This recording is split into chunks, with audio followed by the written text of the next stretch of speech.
When you're deployed, is your truck just transportation, or is it your mobile office, command center, and survival kit all rolled into one? Because once you're working long days, running claims across multiple cities and states, and bouncing between storms, your vehicle setup matters a lot. Today I'm bringing you an Adjust Your Vehicle walk around from John Audley. John's an independent property adjuster who's been doing this long enough to know exactly what he needs, and he's going to walk you through his 2023 F450 setup. This isn't a starter setup, and it's definitely not a requirement for new adjusters, but think of this as an aspirational endpoint. And listen, everybody has their own way of setting up their rig, and this is John's practical breakdown of why he chose this truck, how it's set up, and how it supports the way he actually works in the field. So if you've ever wondered what a serious adjuster's truck really looks like once it's fully dialed in, you're in the right place. And if you want to learn how to become one of the 25% of new adjusters who actually make a high-paying career out of claims, then you'll want to check out this free on-demand masterclass, How New Adjusters Can Stay Ahead of the Storm and Launch a Thriving Claims Career, which includes the 2 critical frameworks for disaster deployment success at adjustertv.com/deployment. All right, let's tap in and peep Big John's whip. This thing goes hard. No cap. Starting now. For real, for real.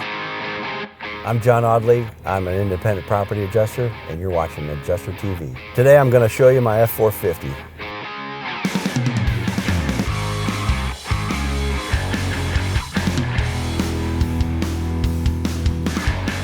So the truck's 2023 F450. Yeah, I know, that's a big truck. I had a 350 before that, diesel. I went up to the 450 because I know it had everything I needed and more. It was kind of like a Swiss Army knife.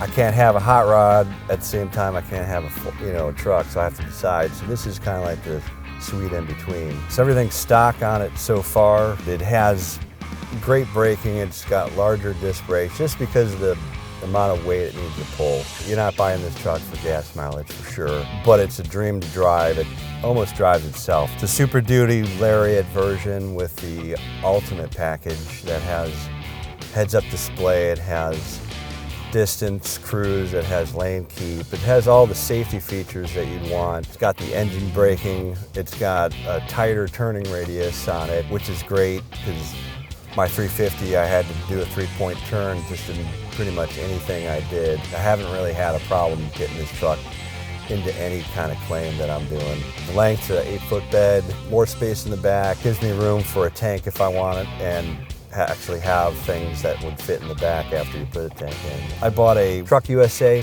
cover, and I got the rail mounts. I got the magnetic rack that has channels in it that you could put these brackets, and you could customize the length to fit your ladder. There's a mount for the MNO antennas. It replaces the rear light, wires that run up to the front of the cab from the back tail light to handle the ham radio, and one CD antenna that I got plugged in there. This is a iPad 6 mini. It's currently just going to be one of my routing iPads. It's nice because it's in your face and you don't have to look down off the road. We can also pull up Xactimate, we can pull up the weather, we can pull up RouteX, we can do all that from here. This is the cell phone, it's just a magnet. It's gonna handle all the calling and the texting mostly with the dial pad app. The Garmin, that's just a satellite, doesn't rely on the internet, so I can go interstate with it.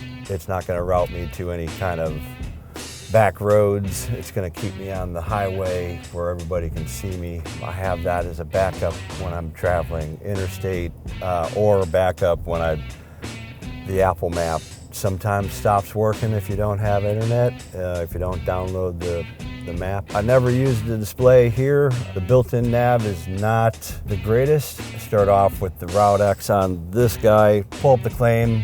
RouteX will let you click on the directions. It pulls up Apple Map is what I have it pulling up, so we'll just use that as guidance. And then this is a view, another RouteX view of the calendar and the folks that I need to go visit. They'll all be entered into the phone, but I could just tap on it and pull them up and look at their phone number, look at their claim, what's going on as I drive. This is a 13 iPad Pro M4 version. Can also handle Xactimate on it. It's like a backup to my workhorse, the 11 Pro. It does my email. It handles all the administrative tasks right there right in front of me. This guy is just the workhorse. It does Xactimate mobile. Once I get in the truck, if I have a route back to home that's pretty long, I'll upload the projects to the cloud and I'll move them over to this guy. I can either label the photos or check off the boxes I need to while I drive back. Voice to text is brilliant on the M4. It's really better than the M2 processor. I got a ham radio. I got a head that I could put in here that does VHS. I don't use it very much for interstate. I use a CB, a Cobra 75 that I have tucked away. The hanger for it right here. That's easier to use. The mounting systems, they're RAM mounts. You know, this is the latest that they came out with. It's energized. The iPad, it plugs into the USB-C port, has a cable that routes from here to here, so you can just snap it in. It's charging and ready to go. There's a tray in here that, you know, you usually get a tray to throw your keys in, and I can slide these anywhere I want, tighten them down, so I can customize this however I like. So this is the same mount, a little bit larger.